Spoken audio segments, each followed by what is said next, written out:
Hi friends, എല്ലാവർക്കും എൻ്റെ YouTube ചാനലിലേക്ക് സ്വാഗതം. ഇന്ന് വളരെ സിമ്പിളായിട്ടുള്ള ഒരു മോര് കറിയുടെ റെസിപ്പിയാണ്. ഇതെങ്ങനെ ഉണ്ടാക്കണമെന്ന് നോക്കാം. അതിനായിട്ട് വെള്ളരിക്കയാണ് എടുത്തിരിക്കുന്നത്. ഒരു ചെറിയ വെള്ളരിക്ക വളരെ ചെറിയ കഷ്ണങ്ങളാക്കി നുറുക്കി എടുത്തിട്ടുണ്ട്. അതിലേക്ക് ആവശ്യത്തിനുള്ള ഉപ്പ്, മുളക് പൊടി, മഞ്ഞൾപ്പൊടി, വെള്ളവും ചേർത്ത് നമുക്ക് വേവിച്ചെടുക്കണം. എല്ലാ വീട്ടിലും ഉണ്ടാക്കുന്ന ഒരു കറിയാണ് മോര് കറി. എല്ലാവർക്കും അറിയുന്നുണ്ടായിരിക്കാം. എന്നാലും ഞാൻ ഉണ്ടാക്കുന്ന രീതിയാണ് പറയണത്. ഇഷ്ടപ്പെട്ടാൽ നിങ്ങൾക്ക് ഉണ്ടാക്കി നോക്കാം, ഫീഡ്ബാക്ക്സ് അറിയിക്കാം. നമുക്ക് ഈ കറി അടുപ്പത്ത് വെച്ചിട്ട് വേവിച്ചെടുക്കാം. ഈ കഷ്ണങ്ങൾ വേവിച്ചെടുക്കാം. ഒരു മൂടി വെച്ച് വേവിക്കാം.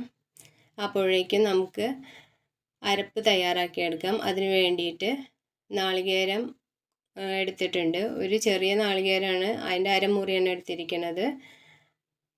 ഒരു അല്പം നല്ല ജീരകം എടുത്തിട്ടുണ്ട്. അതൊരു മിക്സിയുടെ ജാറിലേക്ക് ഇട്ട് പുളിക്കനുസരിച്ചുള്ള തൈരും ആവശ്യത്തിന് വെള്ളവും ചേർത്ത് നല്ല പേസ്റ്റ് രൂപത്തിൽ അരച്ചെടുക്കണം. മോര് കറിക്കൊക്കെ നല്ലപോലെ അരയണം, എന്നാലേ ടേസ്റ്റ് ഉണ്ടാവുള്ളൂ.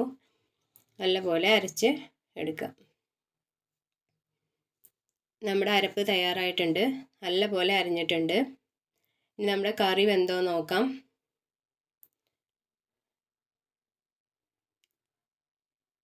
കറിയും വെള്ളമൊക്കെ വറ്റി കഷ്ണങ്ങളൊക്കെ നല്ലപോലെ വെന്തിട്ടുണ്ട്. നമുക്ക് അരപ്പ് ചേർക്കാം. ഇതിലേക്ക് അരപ്പ് ചേർത്ത് വല്ലാതെ തിളയ്ക്കണ്ട. തൈര് ഒഴിച്ചിട്ടുള്ള മോരൊഴിച്ചിട്ടുള്ള കറികളൊക്കെ തള വരുമ്പോൾ തന്നെ ഓഫാക്കണം, അല്ലെങ്കിൽ അത്ര ടേസ്റ്റ് ഉണ്ടാവില്ല. അപ്പോൾ നമുക്ക് തള വരുന്നത് വരെ വെയിറ്റ് ചെയ്യാം.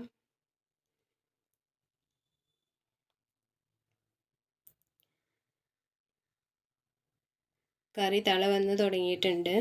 നമുക്ക് ഗ്യാസ് ഓഫാക്കാം. ഇനി താളിച്ച് ചേർക്കാം. അതിനായിട്ടൊരു പാൻ അടുപ്പത്ത് വെച്ച് അതിലേക്ക് വെളിച്ചെണ്ണ ഒഴിച്ച് ചൂടാകുമ്പോൾ കടുക്, ഉലുവ, വറ്റൽമുളക്, കറിവേപ്പില ഇതൊക്കെ ഇട്ട് നല്ലപോലെ പൊട്ടി വരുമ്പോൾ കറിയിലേക്ക് താളിച്ചൊഴിക്കാം. അങ്ങനെ നമ്മുടെ കറി ഇവിടെ റെഡി ആയിട്ടുണ്ട്. വളരെ സിമ്പിളാണ് ഉണ്ടാക്കാൻ, എന്നാൽ നല്ല ടേസ്റ്റുമാണ്. എല്ലാവരും ഉണ്ടാക്കി നോക്കണം. ഉണ്ടാക്കി നോക്കിയിട്ട് ഫീഡ്ബാക്സൊക്കെ അറിയിക്കണം. എൻ്റെ ചാനൽ സബ്സ്ക്രൈബ് ചെയ്യണം. Thanks for watching. Thank you.